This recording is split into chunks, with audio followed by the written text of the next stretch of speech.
जय माता दी सभी को। मैं जय माँ भद्रकाली कालका माँ की बेटी बिलंदपुर दरबार से। जय माता दी गुरु माँ। तो आज हम बात करते हैं कि हम दिन रात भक्ति करते हैं, दिन रात प्रभु का नाम लेते हैं, तो भी हमें उसके दर्शन क्यों नहीं हो पाते, हमारी भक्ति फलीभूत क्यों नहीं हो पाती, क्या कारण है, क्यों हमें वो नहीं मिल पाता जिसकी चाह में हम दिन रात भक्ति करते हैं। तो शुरू करते हैं कि वो कारण क्या है। सबसे पहला कारण है मैं, अहंकार, घमंड।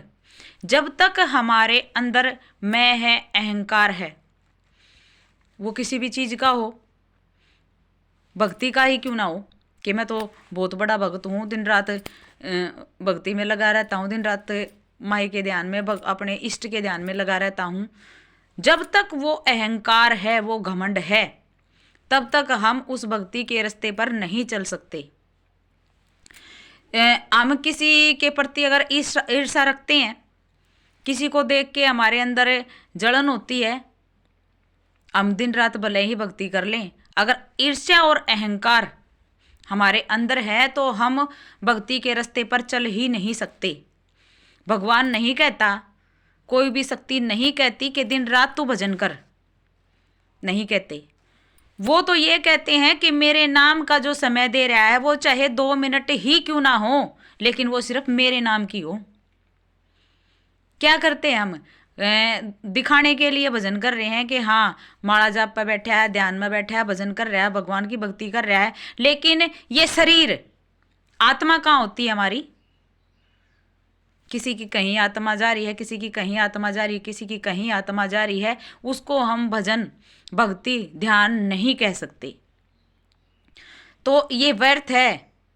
घंटे घंटे अगर आप अपने मन को एकाग्र करके उस इष्ट में ध्यान नहीं लगा सकते तो ये बिल्कुल व्यर्थ है।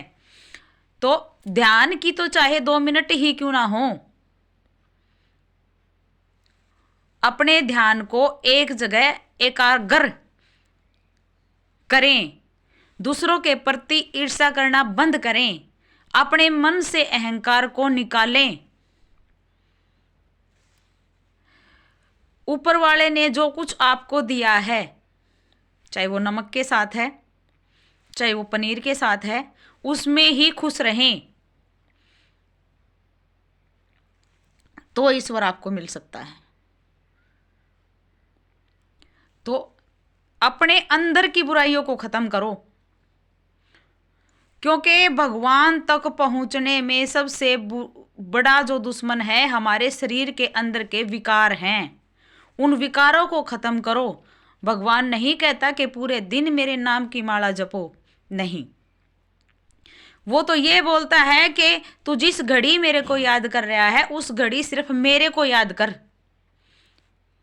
सिर्फ जो घड़ी मेरे नाम की बैठा है, जिस समय मेरे नाम पे बैठा है, माला जाप पे बैठा है, ध्यान पे बैठा है, या वैसे ही स्मरण कर रहा है, तो उस घड़ी इस मन को एकाग्र कर और मेरे को पुकार। और तब देखो, हर विकार से अपने आप को अलग करना ही साधना है, अपने शरीर को साध लेना ही साधना है। शक्तियों को तो हम बाद में साधेंगे, क्या पता साधेंगे या साध पाएंगे या नहीं पाएंगे। पहले, सबसे पहले अपने शरीर को साधना सीखो। जब इंसान अपने शरीर को साध लेता है, अपने शरीर को अपने वश में कर लेता है, अपनी इंद्रियों को पर काबू पा लेता है,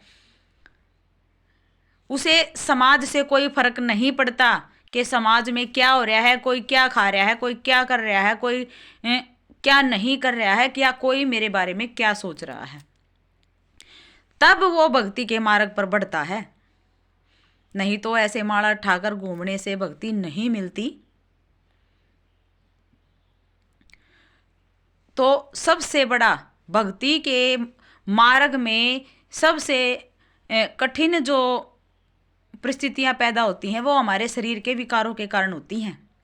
तो सबसे पहले अपने शरीर को साधो, अपने शरीर से अहंकार को खत्म करो, ईर्ष्या को खत्म करो, और जो समय आप भगवान को दे रहे हो उस समय में अपने मन को ना भटकने दो, एकाग्र रखो, तो भक्ति आपकी जरूर फल देगी। जय माई की।